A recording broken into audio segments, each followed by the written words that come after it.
Assalamualaikum warahmatullahi wabarakatuh dan selamat pagi.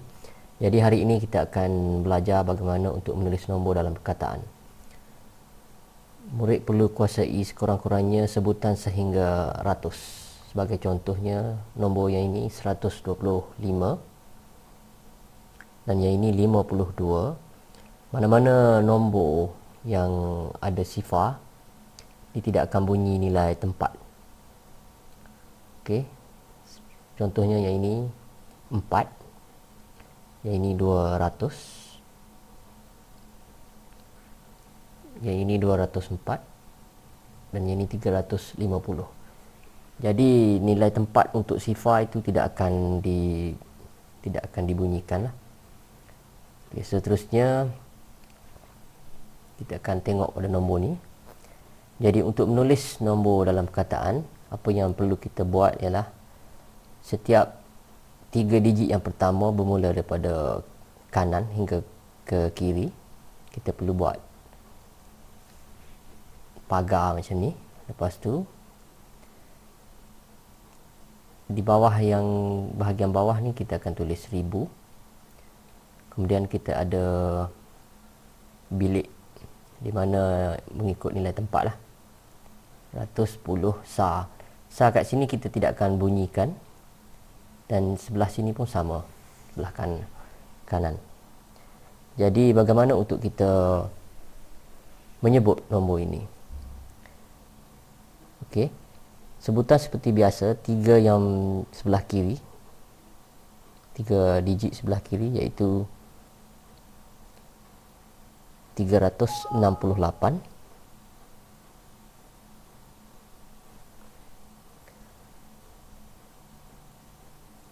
Kemudian diikuti dengan perkataan 1000. Dan seterusnya kita akan teruskan ke sebelah kanan, iaitu 472. Okey.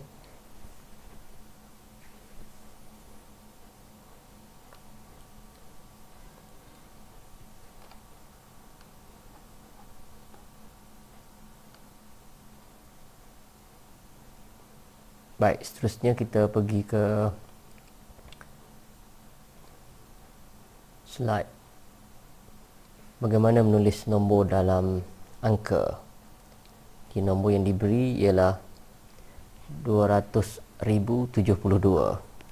Jadi perkara yang perlu dicari ialah perkataan ribu ataupun juta. Dan selepas itu, jika ada, kita perlu lukis sebanyak 6 atau 7 garis putus-putus dan 1 garis pembahagi. 7 untuk juta, manakala 6 untuk ribu. Dan 1 garis pembahagi pada setiap 3 garis putus-putus. Dan kita tuliskan perkataan ribu di sebelah kiri bawah. Kemudian kita akan ambil je nombor yang pertama, 200. Kita letakkan di pada nilai tempatnya, 200. Dan seterusnya 72 di sebelah kanan, 72. Okey, di sini perkataan ribu yang akan membezakan pada garis pembahagi. Jadi mana-mana nombor yang tidak disebut dalam soalan, kita akan gantikan dengan sifar. Jadi kita akan dapat 200,072. Okay, seterusnya nilai tempat, nilai digit dan digit. Okay. Nombor ini ada titik perpuluhan, jadi kita perlu tengok betul-betul nilai tempat. Okay. Bermula dengan sebelah kiri titik, iaitu sar, puluh, ratus, ribu, puluh ribu dan ratus ribu. Manakala sebelah kanan titik per 10, per 100 dan per 1000. Okay, bagi nilai digit pula, ini dia. Okey. Sekarang ni kita akan cari nilai tempat bagi digit 7. Okey, nilai tempat hanya perlu tulis nilai tempat sahaja, jangan diletakkan nombor.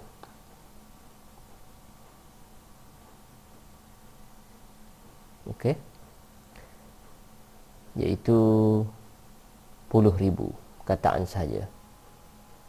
Kalau nilai digit bagi 3, digit kita perlu sertakan dengan nombor dan sifar. Okay, nilai digit bagi 3 ialah 300, 3 sifar-sifar, nombor sahaja. Okay, nilai digit bagi, apakah digit bagi nilai tempat ribu? Digit ialah angka tunggal. Okay, sebagai contohnya tempat ribu. Okay, di sini kita lihat 6, angka satu digit sahaja. Okey. Seterusnya, apakah nilai tempat bagi digit 5/10? Dalam perkataan, kita tak perlu tulis nombor. Okey, seterusnya, apakah nilai digit bagi 9? Nilai digit kita perlukan nombor.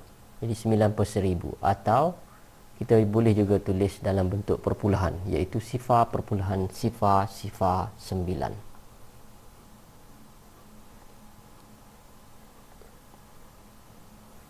Okay, seterusnya kita akan cerakinkan nombor. Okay, cerakinkan nombor di atas mengikut nilai tempat. Untuk cerakinan ini kita perlu tulis nombor dan nilai tempat sekali. Okay, 400,000, 70,000. Dan yang paling penting untuk cerakin, kita perlu ada simbol tambah untuk membezakan setiap nilai tempat. Okey. Seterusnya, cerakinkan nombor di atas mengikut nilai digit. Nilai digit kita perlukan semua nombor termasuk sifar. Okay, seterusnya, bagaimana kita nak membina nombor yang lengkap daripada nilai tempat yang diberi? Jadi apa yang perlu anda buat, cari nilai tempat ribu atau juta. Okay, jika ada ribu, kita perlu lukis 6 garis putus-putus. Manakala jika kita ada perkataan juta, kita perlu letakkan 7 garis putus-putus. Okey, seperti ini.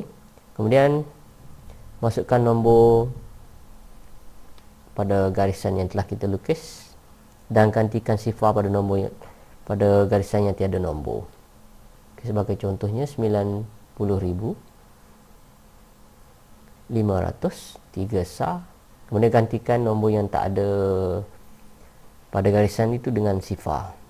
Jadi kita akan dapat nombor yang lengkap ialah 90,503.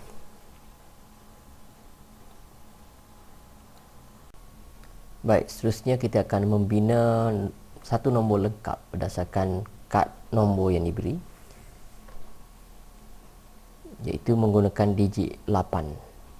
Jadi apa yang perlu kita lakukan, kita bina satu jadual nilai tempat dan kita akan masukkan setiap nombor yang diberi ke dalam jadual nilai tempat. Kita akan menulis nombor mengikut nilai tempat. Kemudian kita akan turunkan ke bawah nombor 8 sahaja. Digit 8 sahaja.